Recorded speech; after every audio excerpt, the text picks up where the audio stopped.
नमस्कार विद्यार्थी मित्रांनो, मी सुशील पवार. जयवंती अकॅडमी या युट्यूब चॅनलवर आपल्या सर्वांचं पुन्हा एकदा स्वागत आहे. ठीक आहे, नवीन असाल तर व्हिडिओला काय करा, सबस्क्राईब करा, शेअर करा. दुसरी गोष्ट, अतिशय महत्वाचा टॉपिक घेणार आहोत आज गोदावरी नदीबद्दल, ज्यामध्ये पोलीस भरती असेल, राज्यसेवा असेल, एमपीएससी असेल, कोणतीही एक्झाम असेल स्टेट गव्हर्नमेंटची, त्यासाठी या नदीवर प्रश्न येतो म्हणजे येतोच. आणि नदी आपण असं शिकवणारा की एकदम सोप्या पद्धतीने, म्हणजे आकृती काढून, आणि आकृतीवरून तुम्हाला बघितलं की एकदा पूर्ण समजून जाणार. बघा, तर चालू करू व्हिडिओला. नवीन व्हिडिओ काय करा, शेवटपर्यंत बघा, तर तुम्हाला ही नदी समजणार. ठीक आहे, कोणती नदी बघतोय? गोदावरी नदी. बघा, गोदावरी नदी बघताना आता काय होते, ही गोदावरी नदी मी काढली. ठीक आहे, दुसरी गोष्ट, आता काय होते की गोदावरी नदीला एक छोटीशी नदी येऊन मिळते. या नदीचं नाव आहे खांब. कोणती नदी? खांब नदी. आणि ही नदी कोणत्या जिल्ह्यातून वाहते म्हटलं तर औरंगाबाद मधून वाहते. कोणती नदी? खांब. त्यानंतर गोदावरीचा उगम बघा, एकदा मी डायग्राम काढून घेतो. बघा, तर विद्यार्थी मित्रांनो, आपली गोदावरी नदीची डायग्राम ड्रॉ करून झाली आहे. आता तुम्ही फक्त लक्ष द्या, मी सांगतो तसं ऐका. डायग्राम एकदा वाटल्यास जर काढून बघितलं तुम्ही बुकमध्ये, तर तुम्हाला अख्खी नदी काय होऊन जाणार, पाठ होऊन जाणार. बघा, तर कोणती नदी बघतोय तर गोदावरी नदी. कोणत्याही एक्झामला लय इम्पॉर्टंट आहे. ठीक आहे, बघा, ठीक आहे, लक्ष द्या. गोदावरी नदीचा उगम महाराष्ट्रामध्ये सह्याद्री पर्वतातून होतो. ठीक आहे, सह्याद्री पर्वतामध्ये कोणत्या ठिकाणी तर त्र्यंबकेश्वर हे ठिकाण कोणत्या जिल्ह्यात आहे म्हटलं तर नाशिक. त्र्यंबकेश्वर मध्ये ब्रह्मगिरी नावाची टेकडी आहे, त्या टेकडीतून तिचा उगम होतो. जिल्हा कोणता तर नाशिक. पुढे ती वाहत जाते, तिला खांब नावाची नदी येऊन मिळते. खांब नदी औरंगाबाद मधून वाहते. गोदावरी नदीची सर्वात प्रदूषित उपनदी मानली जाते खांब नदीला. ठीक आहे, प्रश्न येतो, औरंगाबाद किंवा संभाजीनगर हे शहर कोणत्या नदीच्या काठावर वसले तर खांब याच नदीच्या काठावर. पुढे ती जाते बीड आणि जालना जिल्ह्याच्या सीमेवरून वाहते. पुढे नांदेडमध्ये जाते. नांदेडमधून कोणत्या राज्यात आली? बाहेर आली बघा इथे, तर तेलंगणात आली. तेलंगणातून परत इथे महाराष्ट्रामध्ये एंटर केला गडचिरोली जिल्ह्यात. हा जिल्हा कोणता आहे म्हटलं तर गडचिरोलीमध्ये. ठीक आहे, इथे एंटर केली म्हणजे कोणत्या जिल्ह्यात आली? गडचिरोलीमध्ये. आणि पुढे ती वाहत जाते तेलंगणातून आंध्र प्रदेश आणि राजमहेंद्री या ठिकाणी जाऊन कोणाला मिळते? बंगालच्या उपसागराला. कोणाला? राजमहेंद्री हे तिचं लास्ट स्टॉप आहे. आता बघा, तर गोदावरी नदीची सर्वात मोठी उपनदी कोणती म्हटलं तर मांजरा नदीचा उगम बीड जिल्ह्यात पाटोदा या ठिकाणी होते. मांजरा नदी वाहत येते महाराष्ट्रातून, कर्नाटकमध्ये जाते, तेलंगणात जाते, परत महाराष्ट्रामध्ये नांदेड जिल्ह्यामध्ये जाऊन कोणाला मिळते म्हटलं तर गोदावरी नदीला. मग काय होतं की दुसरं बघू आता, ही उपनदी झाली मांजराबद्दल. एकूण लांबी 724 किलोमीटर. त्यानंतर बुलढाणा जिल्ह्यातून एक कोणती, ह्या नदीचं नाव आहे पैनगंगा. कोणती नदी? पैनगंगा. ही नदी कोणती आहे? पैनगंगा. बुलढाणा जिल्ह्यामध्ये पैनगंगा नावाची नदीचा उगम होतो. ती वाहत जाते, पुढे तिला वर्धा नदी येऊन मिळते. वर्धा नदी बघा मध्य प्रदेशमध्ये उगम पावते. त्यानंतर पुढे पैनगंगा इथे संपते. इथून पुढे तिला वर्धाच असे म्हणतात. मग प्रश्न, वैनगंगा सुद्धा वरून वाहत येते. वर्धा आणि वैनगंगा नदीचा संगम इथे झालाय बघा.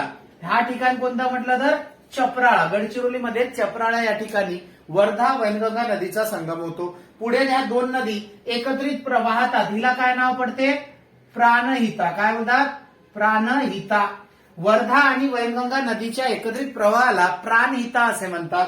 मग अजून एक प्रश्न येतो की प्राणहिता नदी आणि गोदावरी नदीचा संगम कुठे होतो तर गडचिरोलीमध्ये सिरोंचा नावाचं एक गाव आहे, त्या ठिकाणी गोदावरी आणि प्राणहिताचा काय होतो? संगम होतो. पुढे काय होते की बघा, इथून एक नदी दिसते, छत्तीसगड मधून वाहत येते. त्या नदीचं नाव आहे इंद्रावती. बघा, लय इम्पॉर्टंट प्रश्न आहे. प्रश्न काय येतो? इंद्रावती. काय? इंद्रावती. प्रश्न काय येतं?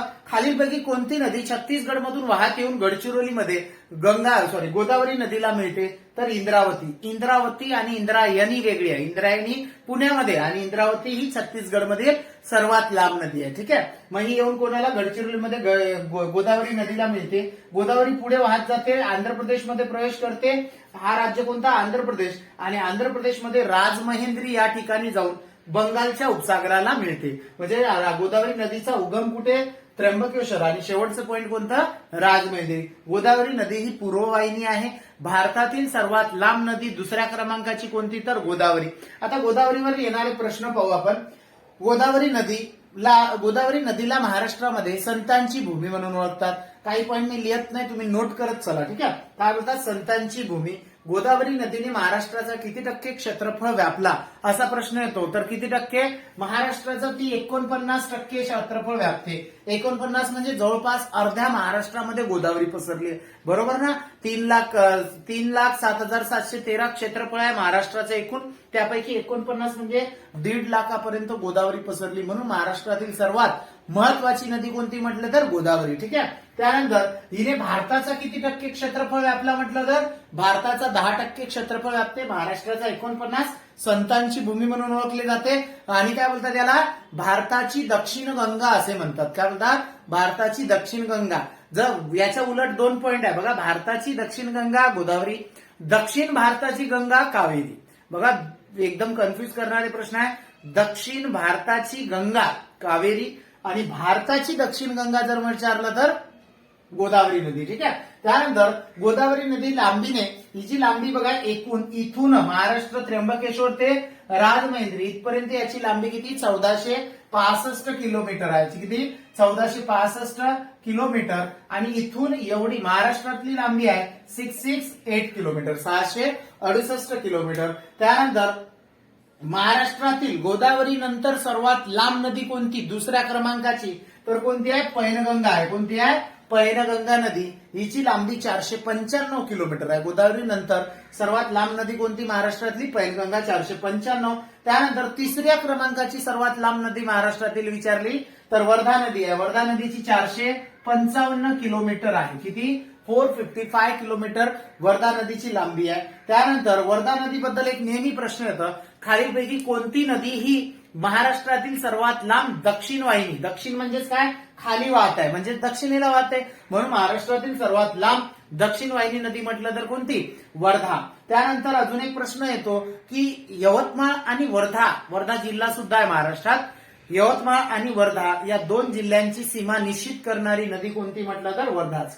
त्यानंतर वर्धा आणि वैनगंगा नदीचा संगम कुठे होतो तर चपराळा या ठिकाणी, चपराळा. ठीक आहे, मग हे दोन्ही नदी जेव्हा एकत्र चपराळाला भेटतात तिथून पुढे तिला कोणत्या नावाने ओळखतात? प्राणहिता. ठीक आहे, प्राणहिता बोलतात. त्यानंतर राजमहेंद्रीला शेवट आहे. राजमहेंद्रीवर एक प्रश्न येतो, खालीलपैकी कोणते ठिकाण भारतामध्ये राष्ट्रीय तंबाखू संशोधन केंद्र आहे तर कोणतं आहे? राजमहेंद्री. बघा तंबाखू संशोधन केंद्र राजमहेंद्री. भारतामध्ये सर्वाधिक तंबाखू उत्पादन करणारा राज्य म्हटलं तर आंध्र प्रदेश आहे. कोणता आहे? आंध्र प्रदेश. आणि महाराष्ट्रामध्ये सर्वाधिक तंबाखू उत्पादन करणारा जिल्हा विचारला तर कोल्हापूर आहे. कोणता आहे? कोल्हापूर. अजून एक महत्वाचा प्रश्न की खालीलपैकी कोणत्या नदीच्या खोऱ्यात तंबाखू हे प्रमुख पीक घेतल्या जाते तर कृष्णा नदीच्या खोऱ्यात. कोणत्या? कृष्णा नदीच्या खोऱ्यात. अजून याच्यावर फॅक्ट काय बघा, भारतातील सर्वात लांब दुसऱ्या क्रमांकाची नदी पहिली तर गंगा आहे. त्यानंतर या नदीवर भारतातील पहिले मातीचे धरण बांधण्यात आले आहे. कोणत्या नदीवर? गोदावरी नदीवर. कोणत्या धरणाचं नाव काय? गंगापूर. कुठे आहे म्हटलं तर नाशिक जिल्ह्यात. कुठे? नाशिकमध्ये. नेक्स्ट पॉइंट की गोदावरी नदीवर महाराष्ट्रातील सर्वात मोठा बहुउद्देशीय प्रकल्प आहे. महाराष्ट्रातील सर्वात मोठा बहुउद्देशीय प्रकल्प कोणता तर जायकवाडी प्रकल्प कुठे आहे तर औरंगाबाद जिल्ह्यात पैठण येथे आहे. याच्या जलाशयाला काय बोलतात म्हटलं तर नाथसागर बोलतात. काय? नाथसागर. त्यानंतर महाराष्ट्रातील सर्वात मोठा हा काय? बहुउद्देशीय प्रकल्प. अजून एक प्रश्न येतो, महाराष्ट्रातील सर्वात मोठा जलविद्युत प्रकल्प कोणता तर कोयना. कोणता आहे? जलविद्युत विचारलं तर कोयना ज्या प्रकल्पाच्या जलाशयाला काय बोलतात? शिवाजी सागर म्हणतात. काय बोलतात? शिवाजी सागर.